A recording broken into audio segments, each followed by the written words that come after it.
The stories of Mahabharata, retold by Sudipta Bhawmik.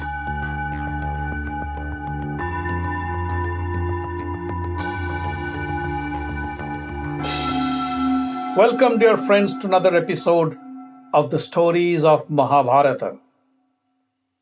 In the last episode, we heard about day 9 of the war and how Bhishma killed thousands of Pandava soldiers, forcing Yudhistir to take the ultimate option, to ask Bhishma for his life.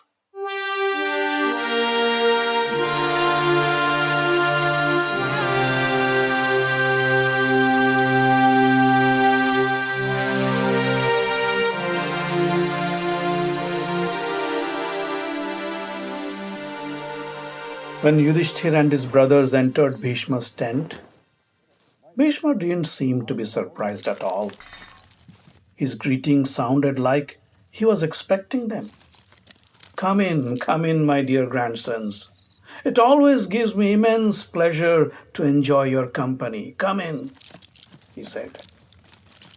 The Pandavas bowed down at his feet and paid their respects. Bhishma kissed their foreheads and asked them to sit down and be comfortable. Tell me, what can I offer you? You know I have nothing that I can't give you. So ask me what you want, and I'll do whatever it takes to make you happy, said Bhishma. The Pandavas sat speechless with their heads hung low. Bhishma tried to cheer up the brothers. Come on, don't be shy. I'm your grandfather.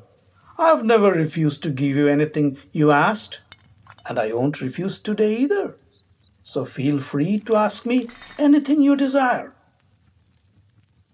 Yudhistir looked up to Bhishma and said, Grandfather, we know you won't turn us down even if we ask for the most precious object from you. And that's what makes it more difficult to ask. Bhishma smiled and said, As a king, you have responsibilities towards your people. If the object you ask for helps to serve your people better, then don't hesitate. I told you, there is nothing in this universe that I can't give you. Yudhishthir stood up and said, You have always wished us well. You wished us victory. But with you fighting against us, it is impossible for us to win this war. When you fight, we can't find a single spot to strike you. You shoot at such tremendous speed that we can't even see you when you pick up your arrow, when you pull your bowstring, and when you release. It's all a blur. Thousands of Pandava soldiers are dying in your hands every day. If this continues, nobody will be left on our side. They'll either die or flee the battlefield to escape your wrath. Yudhishthir paused and moved close to Bhishma. He held Bhishma's hands in his palms and said, Oh, grandfather, tell us, how can we defeat you? How can we kill you? This is what we came here to ask from you. Your life and our victory. Yudhishthir struggled to control his tears as he uttered these words. Bhishma slowly pulled his hands away and walked towards the window. He looked out of the tent to the vast Kurukshetra battlefield while the Pandavas waited eagerly for an answer. His mind was traveling through time, while his life flashed by in front of his eyes. I will never become His the promise king. to Satyavati's father, I will never marry, and I will stay celibate forever. the day when he turned back Amba and of Amba's curse. I will kill you, Bhishma. Nobody can kill me unless I wish to die. His fight with Guru Parashunam, the rival of the young Pandavas after Pandu's death, the game of dice and the horrible insult of Draupadi. I win! I don't care if you're dressed or undressed. You are our slave, and your duty is to Banishment of the Pandavas and Duryodhan's refusal to give them back their kingdom. Why was he defending the Kauravas all along? He thought. Was it only to defend his words, his unbreakable promise, for which he got his name and fame? He remembered the thousands of insults he had to tolerate from Duryodhan, Dusashan, and Karna. Still, he clung to the throne of Hastinapur with unyielding loyalty. Was it really worth it? What has this loyalty given him in return? This horrible war where he has to kill his favorite grandsons, the Pandavas? He felt an unbearable feeling of disgust and self-loathing. He possessed the boon to decide when to die, which for all practical purpose gave him the power to live for eternity. But is this life worth living? Maybe it is time to wrap up and make his grand exit, he thought. He turned back to Yudhistir and said, "You are right. As long as I am alive, you cannot win this war. So if you would like to win the war, you must kill me." "But how?" asked Yudhistir. "In the battlefield, you are like the Lord of Death himself. When you have your bow in hand, even the gods can't beat you, and we are only mere mortals. Yes, when I have my bow in hand and arrows in my quiver, nobody can touch me, let alone kill me. So to kill me, you have to make me drop my weapons," said Bhishma. The Pandavas didn't know what to say. How could they make Bhishma drop his weapons? Bhishma anticipated the question and said, "Let me tell you this. I do not fight with unarmed or injured men, or men who surrender to me and seek my mercy. I do not fight disabled men or a father of a single son. And finally, I find it distasteful to fight women, or someone who was once a woman or carries the name of a woman. You have Sikhandi, the son of Drupad, on your side. You know he was born a woman and was later transformed to a man. Arjun, I suggest you put Sikhandi in front of you and strike me with your deadliest arrows. When I see Sikhandi, I will not strike back and will lay down my weapon. That will be your opportunity to strike and kill me. And once I am out of the battle, your victory shouldn't be too far.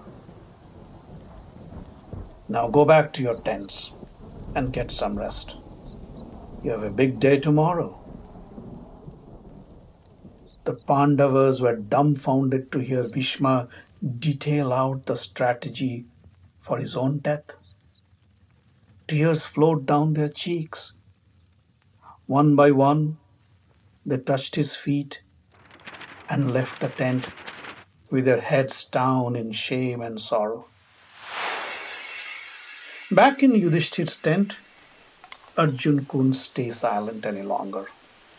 He blurted out at Krishna, "I don't know how I can kill our beloved grandfather Bhishma. He was my closest friend, my guardian. I remember when I was a child, many a times I would play with dirt and then climb up his lap to smear his face with the same dirt. He was never angry and would always laugh at my mischiefs. Sometimes, mistakenly, I'd call him father. He would laugh and say, 'I am not your father, Arjun. I am your father's father.' Now tell me, how can I kill such a man? I'd rather let him destroy us. I don't crave for kingdom. I don't crave for wealth. I don't crave for power. I only want my grandfather Bhishma to live. Is that too much to ask? Tell me, Krishna, where am I wrong? Krishna was calm. He said, Arjun, you know very well. It is your Kshatriya duty to kill your enemy, regardless of who he is. As far as Bhishma is concerned, his time to depart this mortal world has come. You are only an instrument to make that inevitable happen. If you refuse to do it, somebody else will. But forever, you will suffer the consequences of not executing your duty as a soldier. Remember, Arjun, if a man wants to kill you, it is advisable to kill him before he can strike. On the 10th day morning, the Pauravas struck with the sole strategy of pulling out Bhishma from the Kaurava formation and kill him using Sikhandi as their shield. Sikhandi led the attack, with Arjun closely following him to provide him cover. Bhim, Nakul, Sahadev, Satyaki, and the other Pandava generals kept the Kauravas engaged and prevented them from distracting Sikhandi and Arjun. Bhishma knew today would be his last day of battle and unleashed his full fury on the Pandava army. His arrows showered on the Pandavas like hailstorm and killed them by the thousands. Shikhandi's chariot broke through the Kaurava army and faced Bhishma with Arjun following him closely. Sikhandi shot an arrow at Bhishma. The arrow hit Bhishma's armor and deflected. Bhishma glanced at Sikhandi and asked his charioteer to turn away from Sikhandi. Sikhandi followed and kept shooting Bhishma with his choicest arrows. Bhishma looked at Sikhandi and said, Sikhandi, strike me as much as you want, but I won't engage with you. I know God created you a woman named Shikhandini. You may look like a man to others, but to me, you are still a woman. I don't fight with women. Sikhandi was furious. I don't care if you want to fight me or not. Today, you will die in my hands, yelled Sikhandi at the top of his voice, and his chariot hurtled behind Bhishma. Arjun approached Sikhandi and said, You keep attacking Bhishma, and I will protect you from the other Kauravas. Nobody will be able to come near you. Remember, if we can't kill Bhishma today, we'll be the laughing stock of the people. From behind Sikhandi, Arjun launched a vicious assault on the Kauravas. Anybody who came close and tried to defend Bhishma or attack Sikhandi was cut down to pieces by Arjun's arrows. Thousands lay dead on the sides, creating a clear path for the three racing chariots, Bhishma's, Shikhandi's, and Arjun's. Duryodhan knew things were not looking good for him. He asked his charioteer to bring him close to Bhishma. When Duryodhan's chariot came in close proximity to Bhishma's, he yelled, Grandfather, why are you running away from Sikhandi? Turn around and kill him. The Pandavas are wreaking havoc. This is not the time to keep your vanity of not fighting against women. Bhishma glanced at Duryodhan and said, I promised you that I would kill 10,000 Pandava warriors a day. I have kept my word. And now I promise you, today, either I will die on the battlefield or the Pandavas will die in my hands. O King, you have taken care of me for all these years. Today, I will pay you my debt with my blood. Watching Bhishma run away from Sikhandi and Arjun, Bhim, Nakul, Sahadev, Ghatotkach, Satyaki, Abhimanyu, Virat, Drupad, Yudhistir all joined the chase with the sole objective of killing Bhishma. The Kauravas tried their best to stop them and protect Bhishma. Drona called his son Aswathama and said, My son, I have a strong feeling something bad is going to happen today. The Pandavas are using Sikhandi as the shield, knowing well that Bhishma won't shoot at him. Arjun and his brothers will use this opportunity to kill Bhishma right in front of Duryodhan and all of us. Arjun is desperate, and he will not stop at anything to achieve his goal. I advise you to stay away from Arjun and attack Bhim, Drishtadumna, or any other Pandava. That way you will survive. I don't want my son to die before me. As Bhishma's chariot raced through the battlefield with Sikhandi, Arjun, and the other Pandavas in hot pursuit, Bhishma had the same thought that has been lingering in his mind for the last few days. He was tired of constant killing and felt enough is enough. He saw Yudhistir following him at a distance. He asked his charioteer to take him close to Yudhistir. When their chariots came close, Bhishma called Yudhistir and said, "My dear Yudhistir, I've killed many men, elephants and horses in this battle, and I'm tired of killing. I feel disgusted and I don't want to carry on this burden of my body anymore. So use this opportunity and ask Arjun to kill me before I change my mind." Bhishma's chariot veered away as Yudhishthir stood speechless on his chariot. Moments later, he turned to Drishtadumna and his soldiers and said, Go and kill Bhishma now. Arjun will protect you." Drona, Ashwatthama, Kripacharya, Salya all rushed in to defend Bhishma. But Abhimanyu, Satyaki, Drishtadumna and the rest of the Pandava brothers didn't let them come anywhere near Bhishma. Sikhandi and Arjun approached Bhishma and began to shower arrows at him.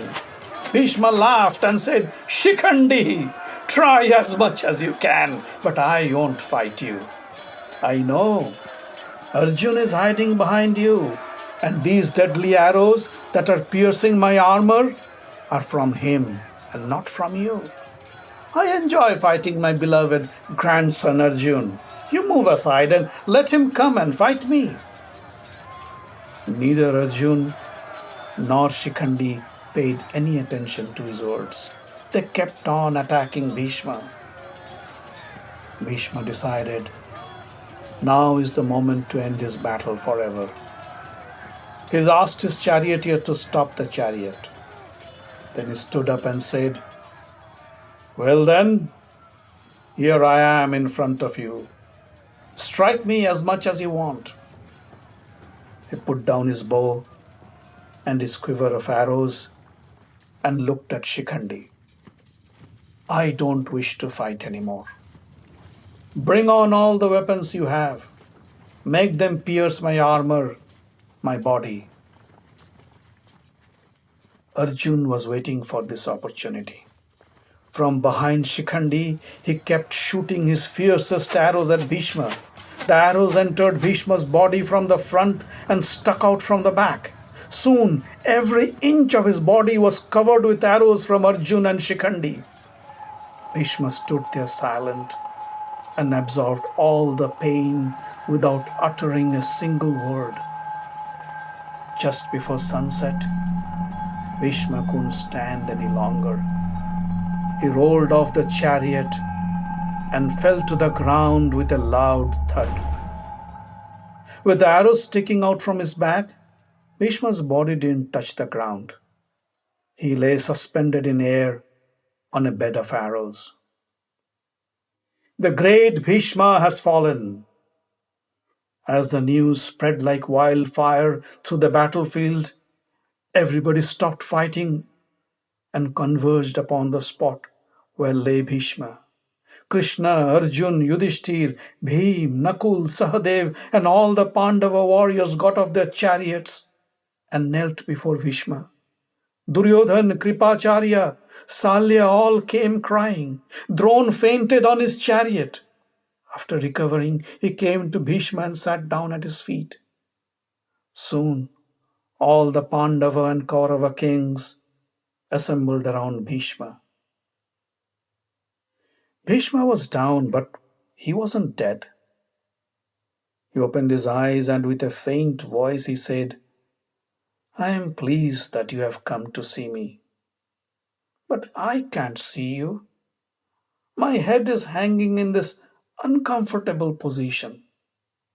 Can somebody arrange a proper support for my head? Within moments, the kings brought in a variety of pillows of different sizes and shapes and tried to place them under Bhishma's head to give him some support. Bhishma laughed and said, "These pillows are not for me. Take them away. Where is Arjun?" Arjun was standing nearby with tears flowing down his cheeks. He came closer and said, "Here I am, grandfather. Tell me, what can I do for you?" Bhishma looked at him and said, "You are a Kshatriya warrior. You know what can provide the best support to my head. Please do something that goes well with my bed." Arjun understood what Bhishma was asking for. He bowed to Bhishma and lifted his Gandiva. Then he shot 3 arrows to the ground around Bhishma's head. The arrows stuck to the ground at angles, and Bhishma's head rested between them. Pleased with the arrangement, Bhishma smiled and said, "See, Arjun gave me the best pillows. Now I can rest my head in peace." He looked around and said, "You know, I have the power to choose my time of death. The sun is now in the southern hemisphere. I will lie here on my bed of arrows till the sun moves to the northern hemisphere and warms the earth. Then I will leave my body and depart for the heavens. Till then, please make arrangements to protect my body. Dig a moat around me such that wild carnivores don't eat me alive." Duryodhana had asked his healers to bring their medications to treat Bhishma's wounds and relieve him of his pain. Bhishma waved them away and said, "I don't need any treatment. Duryodhana, please pay them their dues and ask them to leave." Then he looked at others and said, "You two go back to your tents and get some rest. You still have a war to fight." The Kauravas and Pandavas joined hands to dig a moat around. They built a canopy to protect Bhishma from the sun and rain. And after everything was completed to their satisfaction, they went back to their camps with a heavy heart. Bhishma lay alone in the battlefield on his bed of arrows and immersed himself in a deep meditation.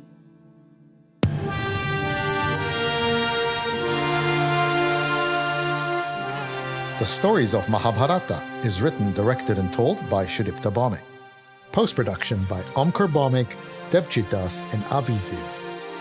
Find us online at facebook.com/Mahabharata Podcast. Join the group for updates and news. Subscribe to the podcast using iTunes or any other podcast catcher. On Twitter, we are at Mahabharat Audio. The podcast is distributed under the Creative Commons non-commercial license.